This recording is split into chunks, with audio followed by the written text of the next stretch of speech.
Told the guy, man, stay down. I broke his jaw, his cheekbone in 4 places, his nose. He was in a coma for 2 weeks. Come to find out, it was the state's attorney's son. Why didn't I just do what I was supposed to do in life? I wouldn't be here today. I could have been a professional football player. I could have been a boxer. I had my own I had 4 restaurants. Lost everything to the drugs, everything. If you took the drugs out of the equation, I'd be okay. They say that people don't change. Well, here, I'm telling you that people could change. If you want to change, if you want it bad enough, you will. Believe me when I tell you, because if I could do it, so could you. I'm sure you heard that.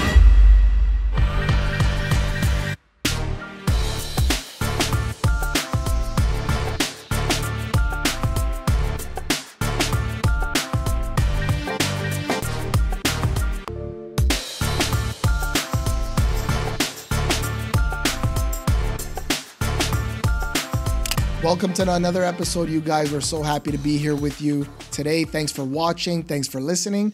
We got a very special guest today. First time that he's ever been on a podcast, sharing his story. And when I spoke with him prior to this conversation, we got that feeling that he really, really wants to help people. He's got a wicked story.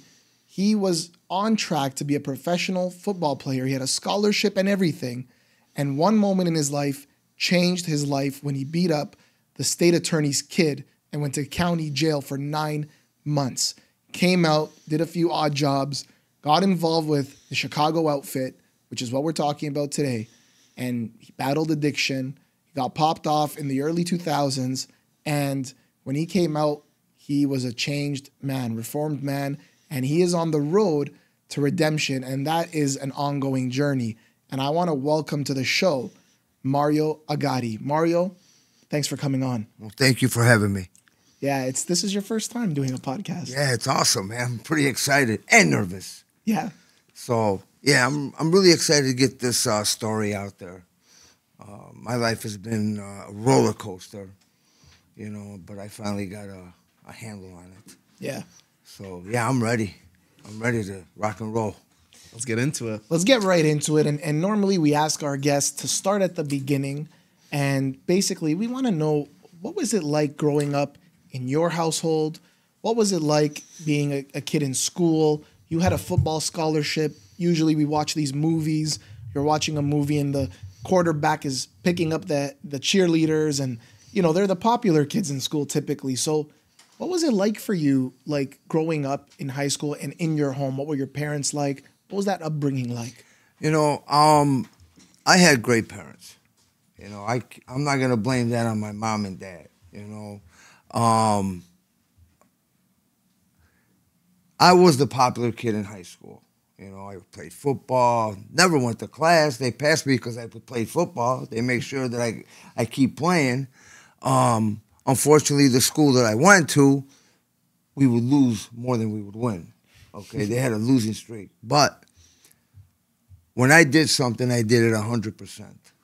Okay, and the love of football got me a scholarship. But my grades were so bad that they put me in junior college, and I went to Illinois Valley Community College, and everything was going good until the night we went to the bar. Okay, and this girl came up to me, and we used to have all earrings on the left side, the defensive backs. And what she did, she took an earring and put it right in my face. So I took the earring and I threw it. This guy came over there, and I seen him talking to all these guys. He had this long fur coat.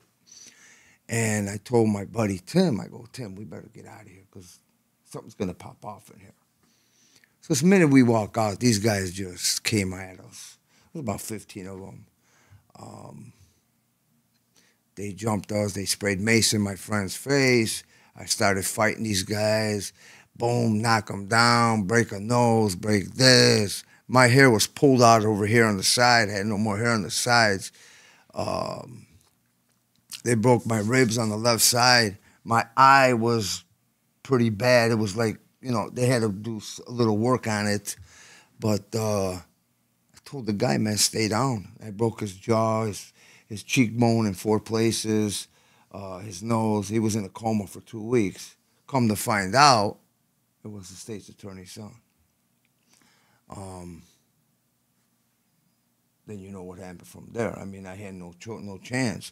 My father had an investigator, lawyers. They charged me with a Class X felony. I was looking at anywhere between 30 to 60 years. Wow. But through the videos, thank God, you know, they made a deal with me. They said 9 months if I plead out. So I did 9 months in the county jail, and I lost all my scholarship and everything. When I came home, my dad put me in the truck, started driving for his company, and he opened up a few restaurants. And things were just getting worse and worse and worse. You know, I see my friends, they're making money. So then I started dealing drugs. I was good at it. Started moving heavy weight. How old were you at this time? Sorry. Let's see. I graduated in '82. I want to say 19, maybe so 20 years old. You're a young adult. I was young pretty adult. Yeah, I was young. You know, I was still dating the sweetheart of my life while we were in high school. Had a child. Yeah, but the drugs, the women, the partying, I loved it. You know, it was that way of life. And I used to do a little dabbling in the boxing. You know, I never really wanted to fight because, you know, when I was really young, I fell and I broke my nose right here, and the bone is pushed up. So, you know, if I got a wrong hit, I could die. And my mom would go, please don't fight. You know how moms are. So, a couple guys that my father ran with, they saw what I could do. So they would ask, hey, listen, would you be interested in doing this? And I says, yeah. He goes, you're going to make this much. I said, really? Just to go over there and collect some money? So that's what I did. I did that for a little while. That's who they would call. They needed somebody to collect money or something done. They would call me. And this was your dad's friends? My dad's friends, yeah. Tony Carter, Joe Ayupa. Those guys would go to his restaurant. They would sit there. They was awesome. You know, they were like, wow, heroes to me. You know, when you're growing up, you could just feel their presence. You know, and they were awesome guys too. I mean, Tony Accardo's bodyguard took me downtown. His name was Abe, one of the guys. And he would take me downtown and take me all these places. And I mean, things that you would never think of until you actually experience it. And I said, man, I want to do this. This is what I want. So this is what I wanted to be. I wanted to be one of these guys. But I wasn't full-blown. I wasn't a full-blown guy like that. You know, I had other dreams. Plus, besides, I was making a lot of money selling drugs. You know, so... And then I got popped off in 2000. And then I got locked up, and I came home in 2007. What'd you get locked up for? I had drugs. Okay. You know, and robberies. Okay, got you. So I was facing a long time.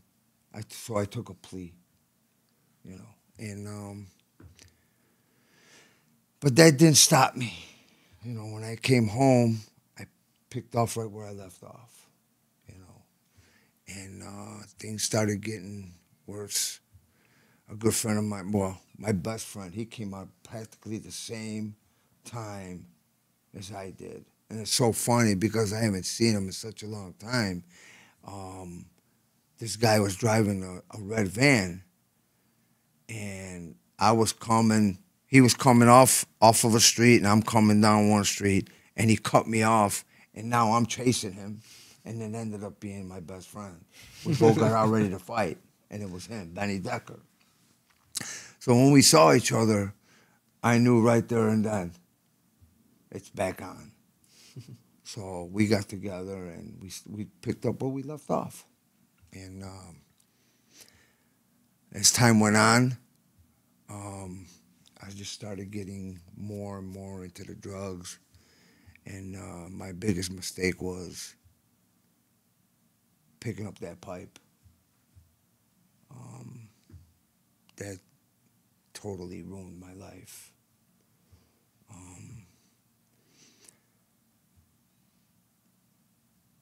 That was one of my biggest mistakes. You know, I would never wish that upon anybody. Today, in 2015, I want to say, I robbed a food store.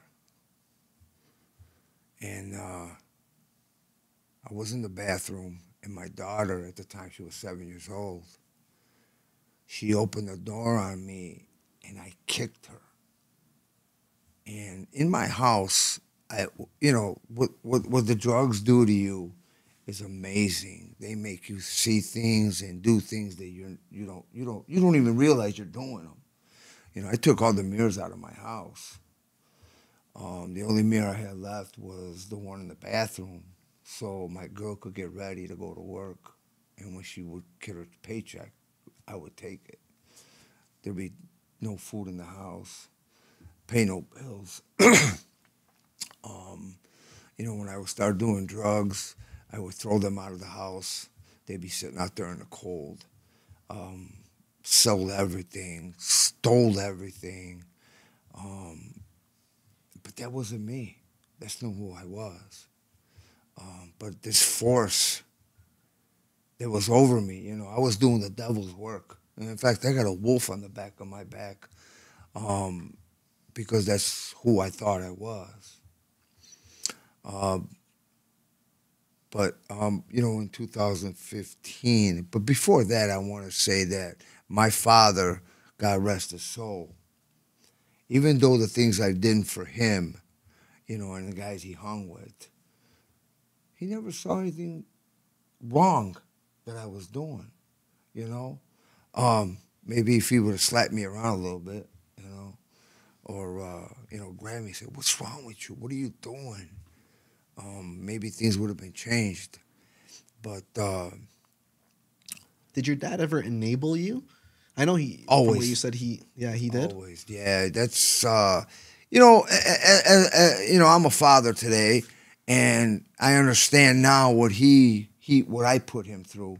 You know, I go to him, Dad, I need a couple of dollars. He'd give $200-300, like nothing, and you know, and never he would get mad. What do you? But yeah, and my brother too. My brother would enable me too, you know, because they didn't understand what that meant. You know, when you're trying to help somebody, you know, it's easy to give somebody money just to get out of your hair. You know, I would go to my brother's house at 3 or 4 o'clock in the morning and say, "I got a doctor's appointment. I need $40."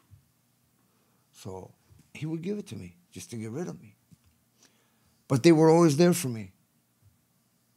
My whole family was there for me. I just couldn't go around them. You know, I lost everything because of the drugs. I lost a house. I lost my kids. I lost my wife. I lost the respect from the streets. I lost the respect from my family. This is real stuff. You know, people don't understand until you're actually been in it. So, you know, going back to when I came home, you know, when I came home, my father threw this party for me, and I'll never forget that day. Actually, a week later, because that's when I ended up showing up. You know, here's everybody at my cousin's restaurant, and to welcome me home, and I don't even show up. Where I went was they got high. That's where I went. And my father would like, why? Why? Because that's what I wanted to do. You know, God rest his soul. My father would go to Italy 6 months out of the year, and he would, here's the keys, stay in the house. And each and every time he would leave, I would empty out his house, sell everything in the house, everything. I mean, and I'm telling you, everything, all the way down to his underwears. I would just leave the carpets in the house. He'd come home. He says, "Don't worry about it. We'll get through this." And I think about that a lot, and it gets a little emotional, you know. When my dad died in 2012, I would take him for his chemo, and on the day he died, we were coming out of chemo, and we were actually going by my cousin because he was going to buy the pizza place for me and his girlfriend. So he'd make sure if something happened to him, I'd be taken care of. But he didn't make it out. He choked on his own blood. And I had him right here. I had him on the ground, and I gave him a kiss in the forehead, and I told him goodbye. And just to tell you how drugs work, I took his money out of his pocket when he got high. I left him there. But those drugs ain't no joke. You know, I had a good life. I had good parents. You know, my father was tough guy. You know, he ran with some heavy people. And they all respected me. But when they found out I started doing those drugs, they wanted nothing to do with me. You know? I was going to ask that because normally when you watch these mafia movies and from our interviews with past former mobsters, as soon as somebody got involved with drugs, it was like a no-no. And then obviously some guys were doing it on the down low. I'm talking about dealing. And then obviously some people would still do drugs too themselves. Before I get into these high-profile characters that your father knew, I just want to ask, out of my own curiosity, why'd you take the mirrors out of the house? I didn't want to see who I was. You know? I wanted to say that the day when I kicked my daughter and I went back to go do the hit spontaneously, September 1st, 2015, and I got it right here. That's the day Jesus saved my life, okay? There's people out there that don't believe in it. But believe me when I tell you, God saved my life. That towel fell. And that day, right there and then, I saw who I really was. Okay? It's hard to explain, but this force just came over me, dropped to the ground, to my knees, and I prayed and I asked God to please take this disease away from me, this crack cocaine, this alcohol, take it away from me. I'll do whatever it takes. How many people you know they went to prison or got locked up? Oh, God, if you help me this time, I'll never do it again. I was one of those guys. Hypocrite. Same here. So, but that day was the day that changed my whole life. I called 911. I called the police department. They came, picked me up. All the white shirts, guys that I grew up with. I told them, listen, man, I'm going to be by my uncle down the street. I don't want my daughter to see me being taken away. So they came over there. All the white shirts, guys that I grew up with. And they said, hey, Mario, don't worry about it. We're going to help you out. And they did. They dropped it, from robbery to a misdemeanor, okay? And the judge, when I went to court, the judge who sentenced me to prison became a drug court judge. And she knew who I was. And she says, because I was ready to take the deal, 2 years. They offered me 2 years. And I was going to take the deal, just get it over with, because my mind was going to get high. That's what my mind was. But my brother was there and my girl were there, and they says, man, we'll just wait for the lawyer. Let's just talk to the lawyer, see what he says. The lawyer came, and I says, okay, let's see. And the judge, and I told him, really, this stuff doesn't work. Rehab don't work for me. I've been in rehab 7 times. It doesn't work. It doesn't work for guys like me. She says, no, you're going to go to rehab. we're going to do this one more time, she says. So I went. And that was the beginning of my new life. So September 1st, 2015 was my last use, my last drink. And I've changed my life ever since. They say that people don't change. Well, here, I'm telling you that people could change. If you want to change, if you want it bad enough, you will. Believe me when I tell you, because if I could do it, so could you, and I'm sure you heard that many, many, many times over and over and over. When I went to rehab, I had nothing.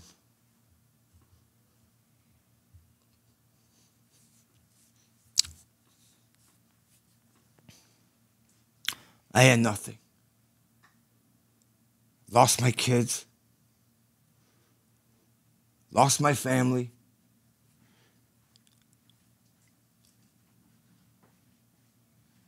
Bills. Couldn't pay the electric, couldn't pay the gas. I mean, it got to a point where I locked my gate with locks and put plywood by the electric heater, the electric meter, so the electric company can't shut it off. That's how bad it was. There's no food in the house. My girl and my daughter had to go live here, live there, different houses. And I went to rehab, and I got myself clean because I said, you know what, this time I'm going to do it the way these people tell me to do it.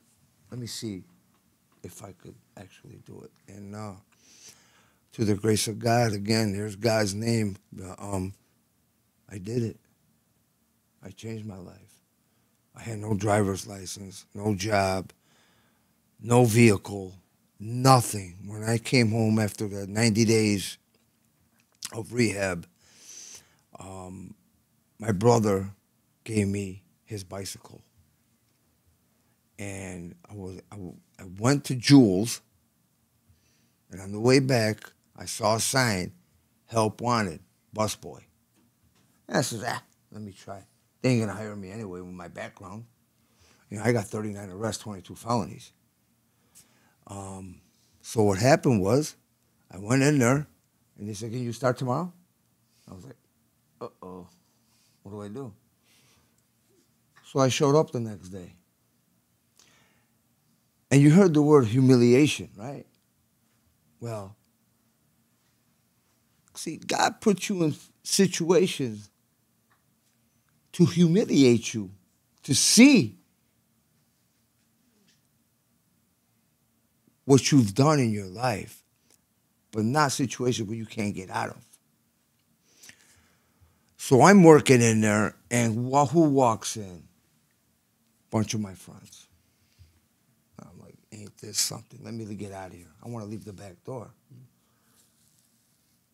Couldn't do it. I couldn't leave. It was like my legs were not moving. So I went up to the table, and they looked at me like, wow, what happened, Yeah. I took a little change in life, a little detour. And my friend Mike got up, gave me a hug, and he goes, I'm proud of you, man. Welcome home. So my whole life changed in ways that I don't even believe. If you knew me back then, how ruthless I was, I didn't care. I'd hit you with a baseball bat in a heartbeat and walk away and go have a drink. That's how me and Benny were. When I had to go pick up money and the guy didn't have the money, there'd be consequences. And I was good at what I did. I was really good at what I did. Like I told you, I do everything at 100%. Same thing with the drugs, 100%. But I changed my life. I went riding my bike to work. Then I would ride my bike to probation. Then I would ride my bike to rehab, to meetings, 7 days a week. First 2 years, I didn't miss one meeting. When I started making a little bit of money, I bought my first car. Again, driving with no license because I had to get to places. I said, well, let me take a chance. And then after a couple weeks, I said, you know what? I'm going to keep riding my bike until I get my driver's license. So I would go back and forth downtown, hopefully to talk to somebody to see if I could get my license. I owed $37,000 in child support. And they wouldn't give me my license until I paid the whole thing off. So I went down to, I think it was on Wells Street, where the child support department was, and I was talking to the lady, and I'm going back and forth for now 2-3 weeks, and this lady was being so, man, if it was back in the day, I'd have choked her. You know what I'm saying? I'd have choked her. Yeah. But I was being really humble. Yeah. Again, another test. Exactly. It was another test. So now I'm like the third week I'm there, and she's telling me the same thing and over. And I says, okay, well, how you want me to go get a job? How can I go get a decent job if you guys won't give me my license, release my license? I'm willing to pay you in payment. Well, you were arrested twice for the child support, and after the second time, and the same story over and over and over. So I got really upset, and I threw my papers. As I did that, this guy comes up to me and goes, what's the problem? I go, what's the problem? Is I can't get a chance. These people don't want to give me a chance. He goes, well, what happened? And I explained to him. He goes, okay, come on into my office. I didn't even know he worked there. He goes, come on in the office. And I'm thinking, this guy's going to call the police or something. I'm like getting really nervous here. He goes, relax, don't worry about it. I'm the supervisor there. And I go, he goes, well, now explain to me what happened. And I told him what happened about the child support, about trying to get my license. And he goes, okay, hold on a minute. He comes back now and he goes, can you come up with $1,000? I go, yeah, I'll be right back. He goes, no, you can bring it tomorrow. I go, no. I'll be right back. I went to the bank and went and got the money, came back. Within 24 hours, I had my driver's license. Okay? That was one. And then I started all the legwork for my expungements for my cases. That took about a year. But I got them all done. Everything expunged and sealed. Got a decent job. I built an addition on my house, a second floor. I did it myself. Never did it before, so I did it. Just to show you that if you really want something bad enough, you could actually do it. So, and my goal in life today is I want to be able to help people. I want to be able to let them know that if you want to change, you could. There's nothing stopping you. There's the choices you make in life. So if you choose to want that life, then you better leave the people you love alone, or are you going to drag them down with you? Okay? 'Cause I drug everybody my family, I drug them with me. Didn't even realize it. See, whatever you do in life, whoever's with you, they're going to go down with you. When you're doing time in prison, they're doing time too. People don't realize that. And I never realized it until actually I got my mind working the right way. Yeah. Do you know a guy named Vincent Oshana from Patrick Bet-David's team in Florida? No, I don't think so.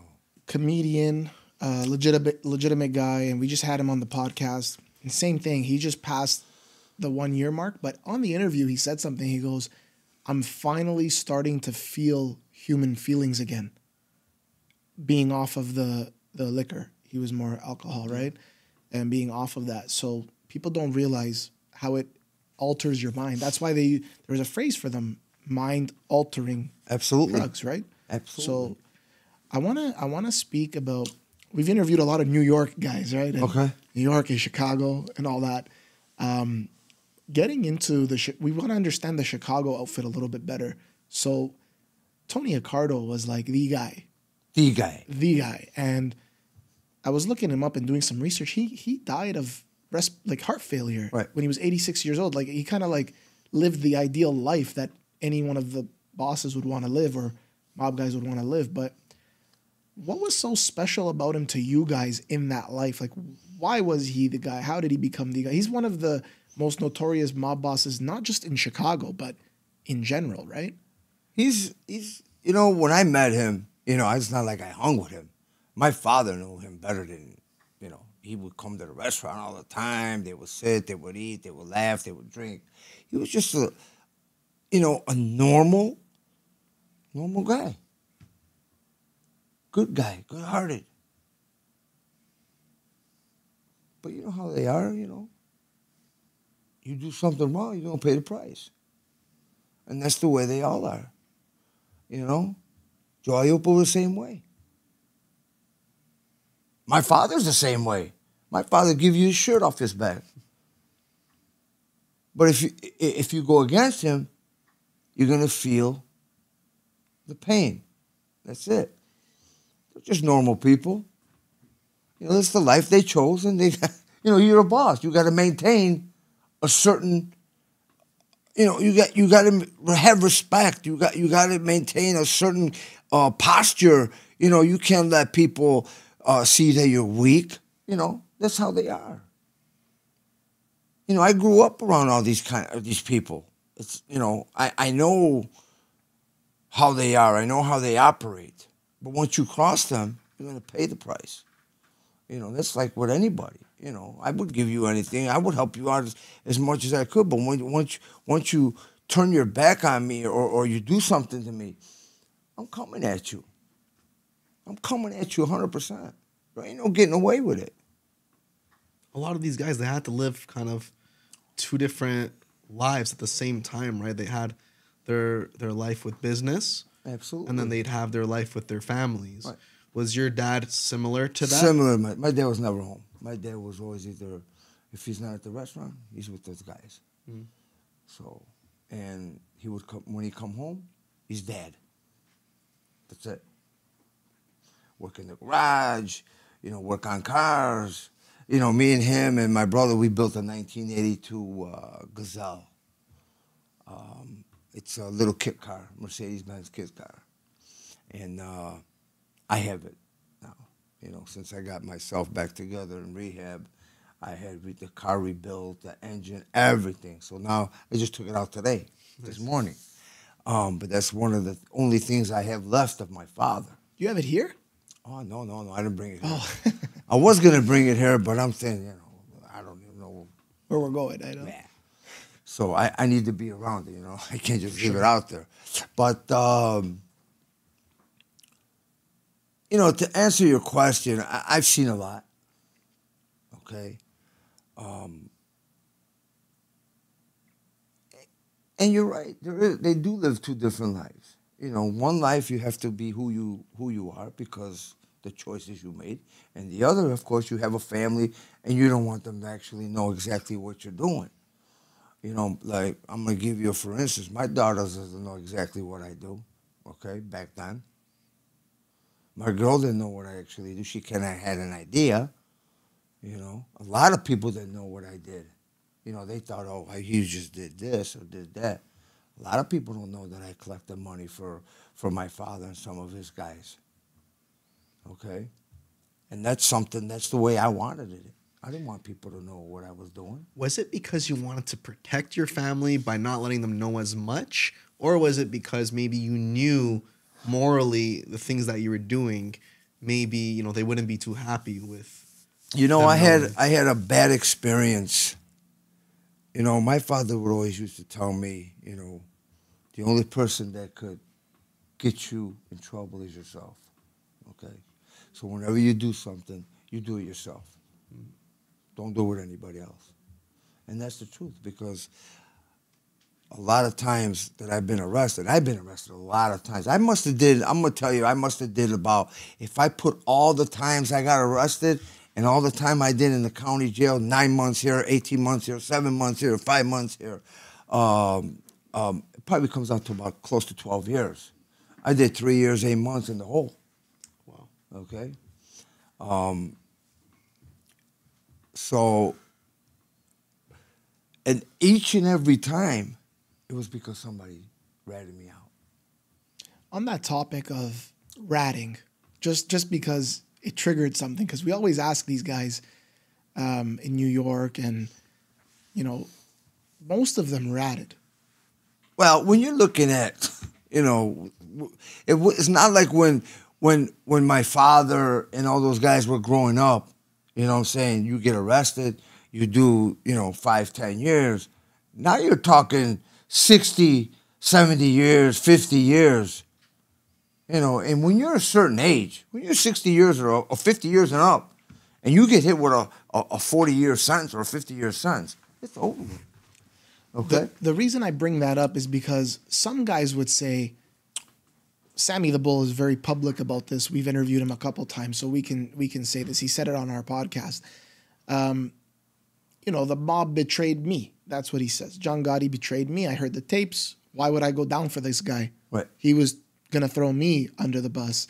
So do you think sometimes that, was there ever that moment, I should say, for you where when you were involved that you said, this life is just treacherous and it's going to betray me, so why am I even doing what I'm doing in it? Or no, not really for you? Never. I always knew when I did something, there's that possible chance that I might get arrested and go away for a long time. I always knew that, okay? But when I say, like I said, some of the closest friends has ratted me out. When I say ratted me out, meaning that, hey, listen, if you get arrested and you're looking at 50 years, 60 years, I don't even know if I would do that. You know what I'm saying? I don't know. I don't know if that day would have, it'll never come because I've changed my life.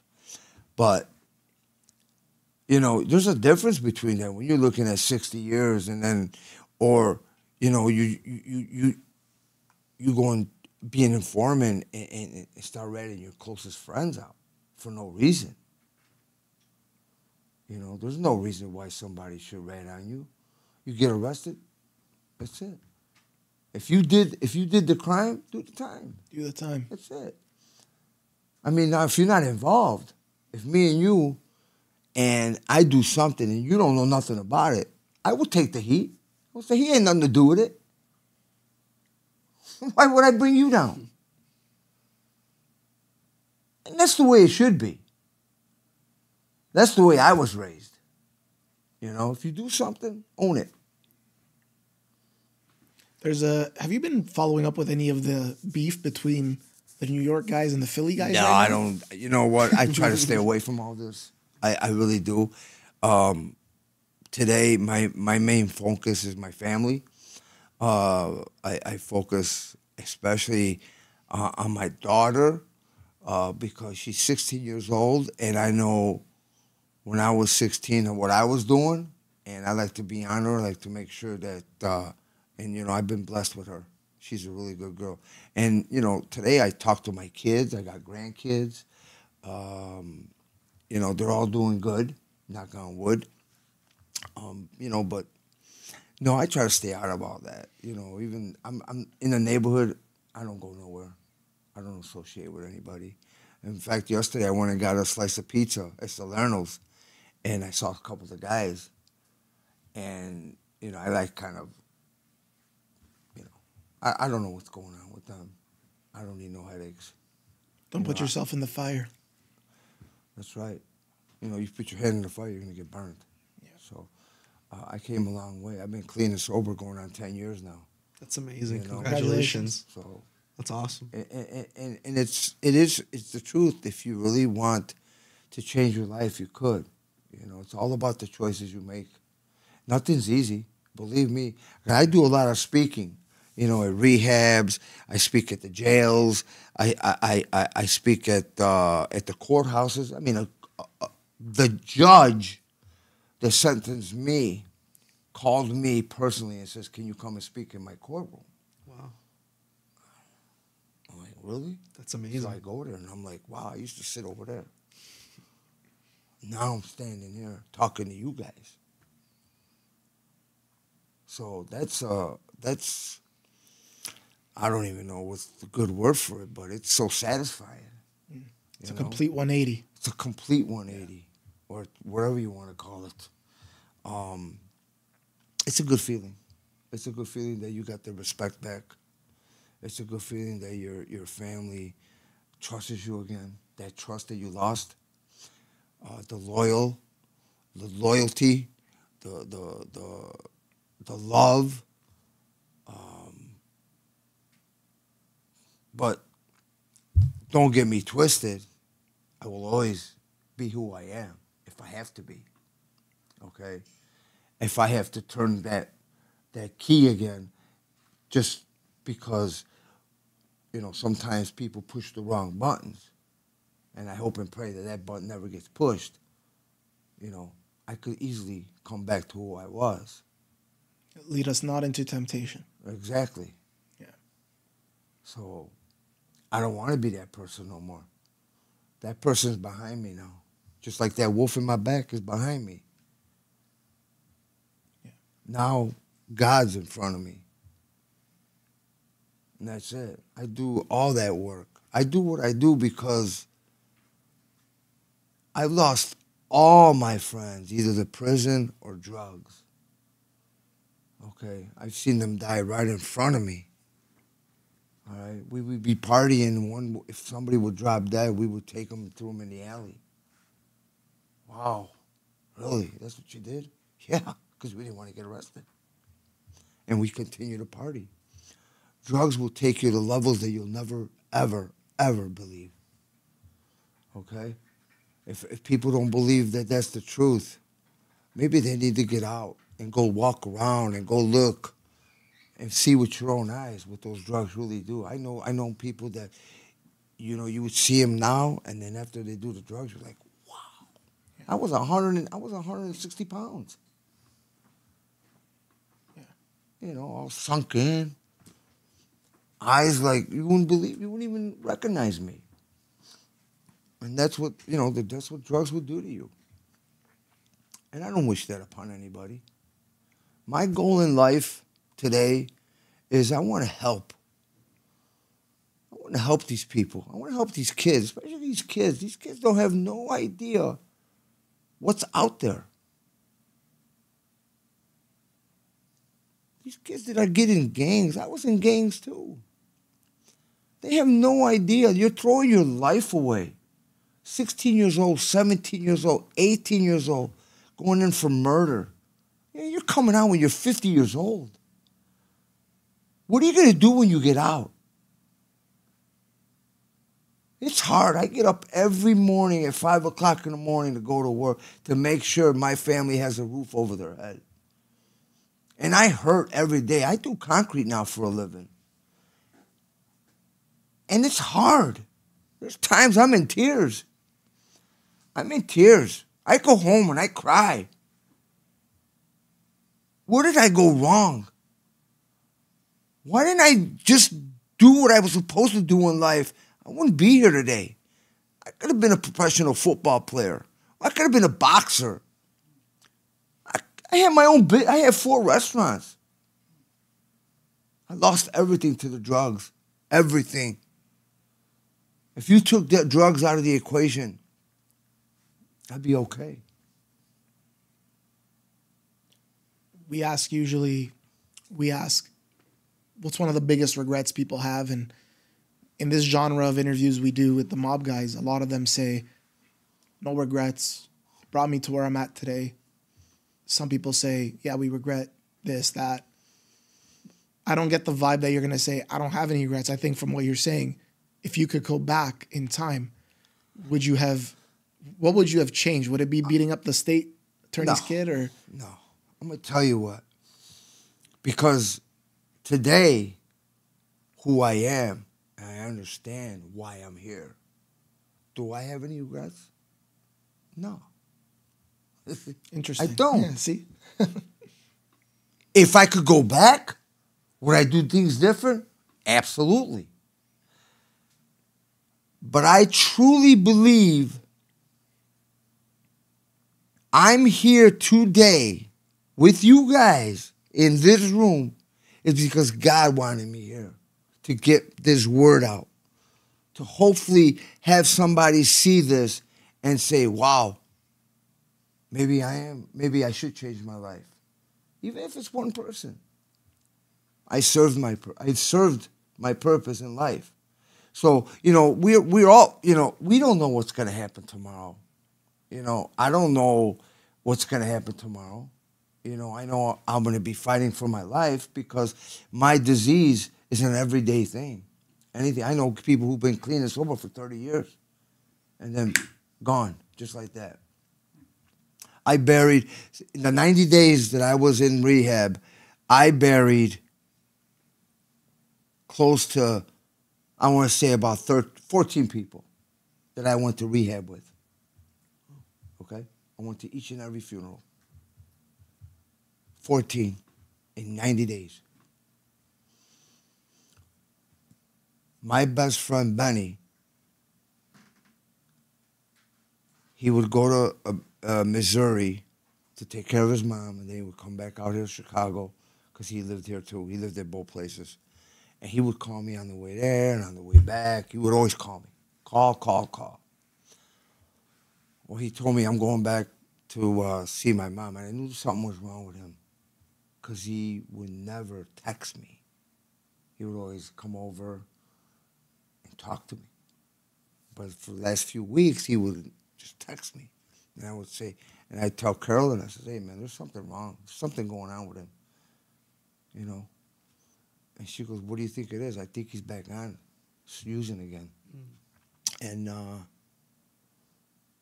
he was out there Monday, Tuesday, Wednesday, nothing, no phone call, no nothing. I'm trying to call him, and then I called his brother. I says, do me a favor, go to his apartment and see if he's there. And they found him dead. He tried to clean his gun, and he ended up shooting himself in the heart. So, and right after that, about a month after that, a good friend of mine, Eric, died. Okay, so I lost everybody to somehow, some way, drugs were involved. Okay, so I would never change anything in my life, and it sounds kind of crazy. Why would you want to go through all that? Well, if I could change things, I could. Obviously, you can't. You can't go in the past is gone. I put everything behind me. Because if you don't put things behind you, you can never keep moving. You can't go forward. If you don't let go, you can't go forward. And these things you learn in the rehab. You just gotta give it a chance. And I've always said this when I go and speak to people. I'm like, man, I'm 100%. I don't bullshit around. I'm gonna tell you the way it is. And if you don't like it, and if you don't listen when I'm talking, if you're on your phone or whatever you're doing, you need to walk out. You need to leave. Because when I speak, I'm trying to tell you something. Listen to what I'm telling you. I've lived it, done it, did it. I've been there. So, no, I will never change nothing in my life. I'm here for a reason. There's a purpose for me in life. I wouldn't be here. What did he have to you guys calling me? I never expected it. Never expected it. Mario, I want to ask you about, what would you say to people these days, especially young kids that are getting into drugs and crimes, and they don't really care about going to jail? What was your time in jail, in prison? And, a lot of people give us their thoughts about being in the hole. You said you were there for what, 3 years, 8 months? Yes. Can you walk us through what you went through physically, mentally? Talk us through what happened in those years. When I got arrested, and I went to county, I've been in the county so many damn times that it was nothing for me. But when I hit prison, I want to say about 2-3 days after I was in there, it really hit me. that, wow, I'm really here. You know, my, I was in Max, okay, and I didn't get to go out that much. I was locked up 22 and 2. So 22 hours I was locked up. 2 hours I got to get recreation or whatever. Taking a shower, you're lucky if you got it once a week, and the showers were super hot. So you're like, yeah, like this, like this, like this. Most of the time, I take a bird bath is in the toilet. You know, I wash my clothes in there. I did most of my time locked up in my cell. So, what I would say to these kids is that life is precious. You don't get too many chances. And especially today, when you catch a case, it stays with you. Okay? Even when you come out. My son, the youngest one, he just got out of prison. And he's calling me, Dad,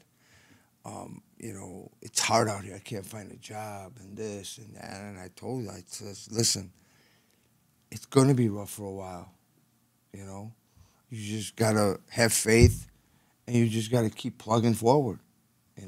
He called me yesterday, Dad, I got a job. So I'm proud of him for that. But yeah, these young kids they don't realize, you can blame everybody you want. I grew up with guys that didn't have no parents. I grew up with guys who had excellent parents, came from big money, and they screwed up. There's guys out there that I know that grew up with no mom, no dad, living on the street, and now they're either a lawyer or a doctor. I know people like this. I've met a lot of people in the last 10 years. So, like I was saying before, these are things that you learn while you're in rehab. And you learn it while your mind gets cleaned up again. I learned the biggest word in my life was choice. You have a choice. Ain't nobody put a gun to my head. Nobody put a pipe in my mouth. Nobody told me you have to go collect money for these people. I could have said no. But this is what I wanted to do. I don't have to go to work if I don't want to. But this is what I want to do. Because that's the right thing to do. I didn't have to come here today. But I had to be here today. I have to put my story out there. I have to let these people see that, wow, this guy did all that and he changed his life. Yeah, it doesn't matter how old you are. You'll be 80 years old and you could change your life. My biggest fear, you want to know what my biggest fear was? It wasn't getting shot on the street or getting arrested and doing the rest of my life in prison. My biggest fear was dying an overdose. That's what my biggest fear was. People saying in my funeral, saying he was a piece of shit. Because you know how people, that's how people are. You made a choice. I made, right. And today you made Millennial's choice. I love it. I have to ask you this question. It just popped into my head. Regarding the first time you ever picked up the pipe, was it a pipe you picked up the first time? It was a pipe, yeah. It was a friend of mine. How did it happen? What was the context of it? What was going on? The reason why I couldn't, because I couldn't snort no more. All right, I snorted so much that it wasn't working. Okay. So my buddy goes, here, you got to try this. And we cooked up the cocaine, and it was like, holy cow, complete different high. And it was it. A lot of people geek. I was an animal on it. Okay? I was a nutcase on it. So my habit I was doing $1,000 a day. Easy. Wow. Easy. So me and Benny would go and, we would rob a lot of people. Stores, you name it. Drug dealers, just to stay high. And we'd be high day in, day out. The only time I didn't smoke is when I would just pass out. That's it. But it's a rough life. It ain't easy, you know? It's not easy. Going to work, getting up every day, that's easy. And the good side of it, you get a paycheck at the end of the week. So, yeah, but, you know, I had experience in both lives, you know. Did a lot of things for my dad's friends and my dad. And I did a lot of things for myself. But there's consequences for everything you do in life. Don't cry about it when you get caught. That's what I say. Don't cry now. Because I've seen a lot of these youngsters that are out there running around thinking they're gangsters or want to be in the mafia, or once they hear those doors clink, the tears start coming. And I've seen it and I've heard it. Cries out, cry. What are you crying for? What are you crying for? I thought you were a tough guy. Why are you crying for? I've seen things in prison that, you know. Look, I don't wish that upon anybody, even my worst enemy. Stay away from the drugs. Stay away from gangs. It's no life. Work. Have a family. Enjoy your life. Because life is very precious. There's everything else is replaceable. When you lose your life, it's over. When you do time, you only get it back. You don't get it back. And if you die, you ain't coming back. That's it. Those are your three choices. You know, death, institutions, or prison. That's the outcome. 1 in a million make it. I don't even know anybody that was in the outfit that hasn't done time. I think the only one that I want to say is Tony Accardo. Yeah, he never did a day. They say maybe he did like half a day. If that. If that. Yeah, maybe he in and out, dress in, dress out. Yeah. Point being is that that's not what happens. That's the exception to what's going to happen. The odds of that happening is 1 in 10 million. Yeah. 1 in a billion. Whatever. Okay? So if that's what you want to do in life, so be it. If that's the choice you want to make, then do it. You know, there's nothing, like I told these guys when I talk in meetings and rehabs, and I tell them, listen, if that's the choice you want to make, if you want to continue to do drugs, okay, get up right now and leave. And let the person that actually wants to get his life together sit in that chair. Okay? Because I know out of 100 people, maybe 90 of them don't even hear you. Okay? I already know it's a vicious cycle. The drugs talk to you. I mean, I'm telling you, the drugs used to talk to me all the time. You know, I got this monkey on my shoulder. He's right here right now. That monkey's right here right now. Is telling me just get up and let's go. But see, what you lose when you do drugs or alcohol, you lose your willpower. Okay, your willpower is what controls you. I got my willpower back. Ain't nothing gonna make me do what I did before. Nothing. So, you know, and it's sad to say, but people don't believe. They think you're crazy when you say things like that. I got this monkey on my shoulder. This monkey's gonna be on my shoulder for the rest of my life. Okay, I've done so many drugs in my life that it's gonna take a lifetime. You know, they say as long as you did drugs, that's how long it's gonna take you to actually get better. And then you got to continue that. I continue. I go to meetings today. You know, I do all the service work. They call me. I'll call in work. I'm not coming in. I'm going to go speak. Because my first priority is that. To make sure that I'm not going to go use again. Or to make sure that I'm not going to go back into that life. And I believe me, I had many, many, many opportunities to go back and do what I was doing.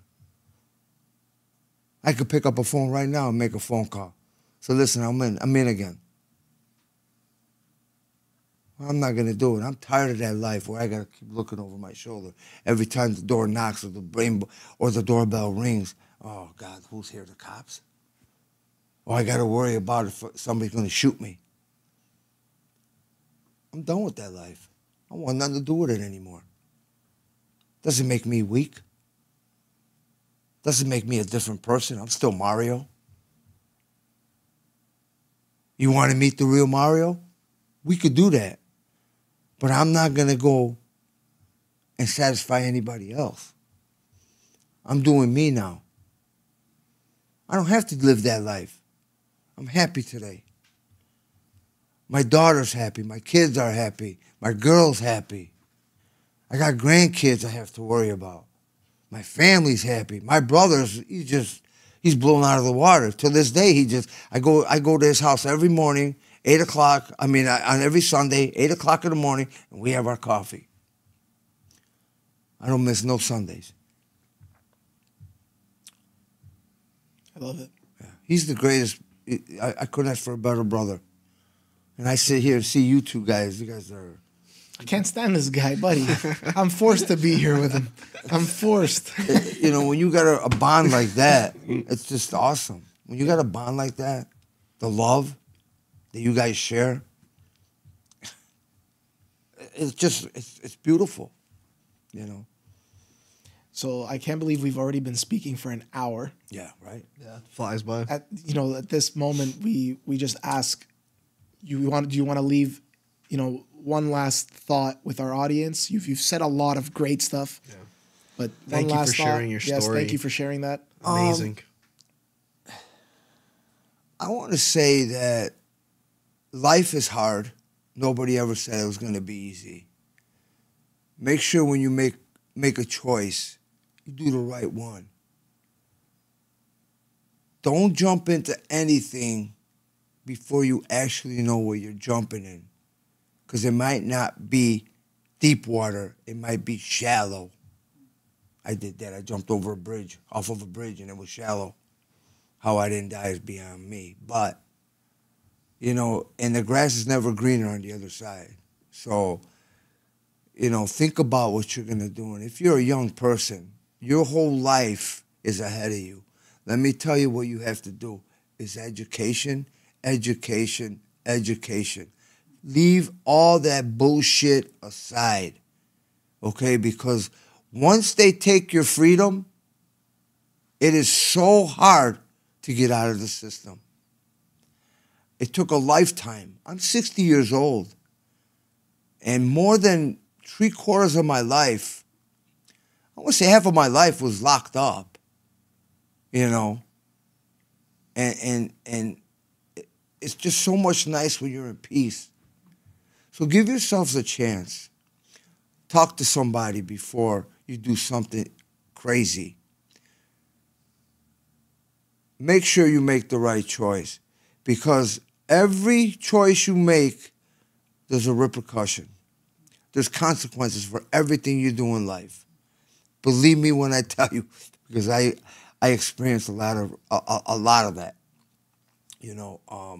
So I could go on and on and on and tell you stories, but usually every story's almost the same. You do something wrong, you go to jail, you come home, you continue the same cycle until you actually decide to do something about it. And the only person that could ever do anything about it is yourself. You're the only one who could change. Nobody else is going to change you. Not rehab, not jail, not nobody. The only person that could change is yourself. You, inside, have to make a complete change if you want your life back, if you're out there.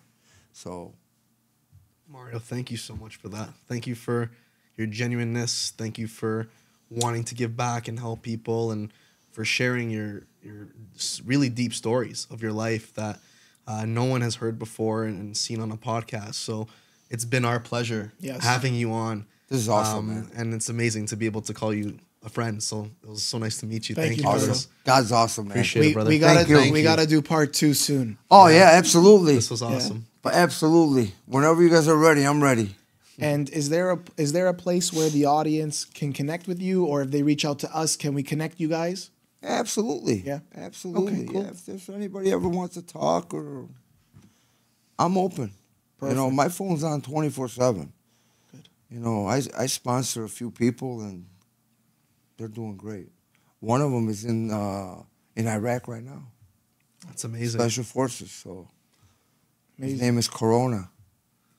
He's Amazing. awesome, man. Shout out to Corona if you're watching this. Yeah, right. Yes. So, man, I want to tell the people that I've been, you know, they've been in my life. Thank you, and I love you all. God is good, and keep up the good work. You know, life isn't easy. They're gonna throw you curveballs. So, Amen. Thanks again, my friend. Yes. absolutely. Appreciate it. This was amazing. And until next time, you guys, We're we're out. out.